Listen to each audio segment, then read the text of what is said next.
নমস্কার প্রিয় দর্শক বন্ধু।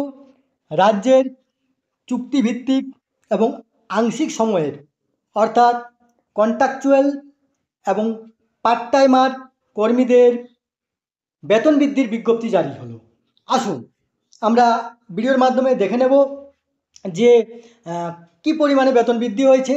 তার আগে আপনারা অবশ্যই আমার চ্যানেলটি সাবস্ক্রাইব করবেন এবং সবার আগে ভিডিও নোটিফিকেশান পাওয়ার জন্য সামনের যে বেল আইকন আছে সেখানে প্রেস করে নোটিফিকেশান অল করে রাখবেন এবং ভিডিওর সাথে লাইক কমেন্ট শেয়ার করতে ভুলবেন না। তাহলে দেখুন এই নিয়ে পত্রিকাতে কী লিখেছে।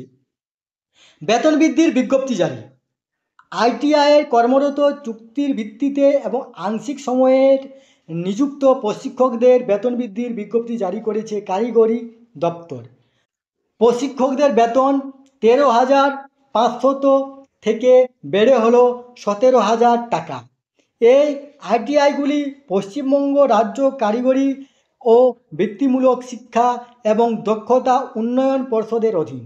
এরই মধ্যে কারিগরি শিক্ষক প্রশিক্ষক ও কর্মচারী সমিতির পক্ষ থেকে এই বিভাগেরই অধীন উচ্চ মাধ্যমিক বৃত্তিমূলক ও স্বল্পমেয়াদী প্রশিক্ষণে নিযুক্ত শিক্ষক ও প্রশিক্ষকদের বেতন বৈষম্য নিয়ে সরব হয়েছে।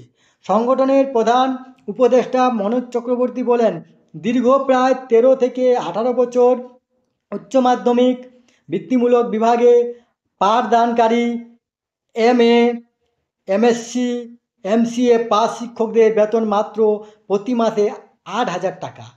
আইটিআইগুলিতে স্থায়ী প্রশিক্ষকদের সহযোগী হিসেবে এই সমস্ত চুক্তির ভিত্তিতে নিযুক্ত প্রশিক্ষকরা কাজ করে থাকেন। নতুন নিয়োগেরও দাবি তুলেছেন তিনি। উল্লেখ্য, এই বিভাগ থেকে প্রতি বছর 22 থেকে 25,000 ছাত্রছাত্রী উচ্চ মাধ্যমিক পাস করে পেশামুখী উচ্চশিক্ষায় ভর্তি হচ্ছেন এবং তারা কর্মক্ষেত্রে প্রতিষ্ঠিতও হচ্ছেন। এই তথ্যটি আপনাদের সাথে শেয়ার করলাম। সুস্থ থাকবেন, ভালো থাকবেন, ধন্যবাদ।